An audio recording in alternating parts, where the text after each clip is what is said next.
વડોદરાના લક્ષ્મીપુરા પોલીસ સ્ટેશનમાંથી આરોપી ફરાર થયાના આક્ષેપ સાથેનો વિડીયો વાયરલ થતા પોલીસ બેડામાં કળવળાટ, ઉચ્ચ સ્તરીય તપાસની ઉઠી માંગ.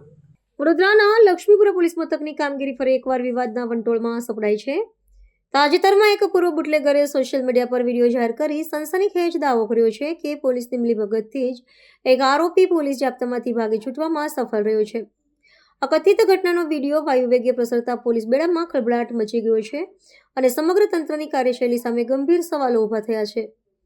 વિડીયોમાં કરવામાં આવેલા આક્ષેપો મુજબ પોલીસ કર્મચારીઓ અથવા ઉચ્ચ અધિકારીઓની સીધી કે આડકતરી મદદથી આરોપીને ભગાડવામાં આવ્યો હોવાનું જણાવવામાં આવ્યું છે. પૂર્વ બુટલેગરના ધડાકાને પોલીસે અને ગુનેગારો વચ્ચેના કથિત સેટિંગ અને સાંઠગાંઠને ખુલ્લી પાડી દીધી છે. જોકે આ વિડીયોની સત્યતા અંગે હજુ સુધી કોઈ સત્તાવાર પુષ્ટિ થઈ નથી, પરંતુ આ ગંભીર આક્ષેપોએ વડોદરા પોલીસની શાખ અને શિસ્ત સામે મોટા પ્રશ્નાર્થ ચિહ્નો મૂકી દીધા છે. આ ઘટનાને પગલે ઉચ્ચ પોલીસ અધિકારીઓ અને સ્થાનિક પ્રશાસન પર તપાસનું ભારણ વધ્યું છે. જો આક્ષેપોમાં તથ્ય જણાશે તો તે કાયદો અને વ્યવસ્થાના રક્ષકો માટે અત્યંત શરમજનક બાબત ગણાશે. હાલમાં સમગ્ર મામલે સત્ય શું છે અને પોલીસ વિભાગ દ્વારા શું પગલાં લેવામાં આવશે તે જાણવા માટે શહેરીજનોમાં ભારે ઉત્સુકતા અને કુતૂહલ જોવા મળી રહ્યું છે.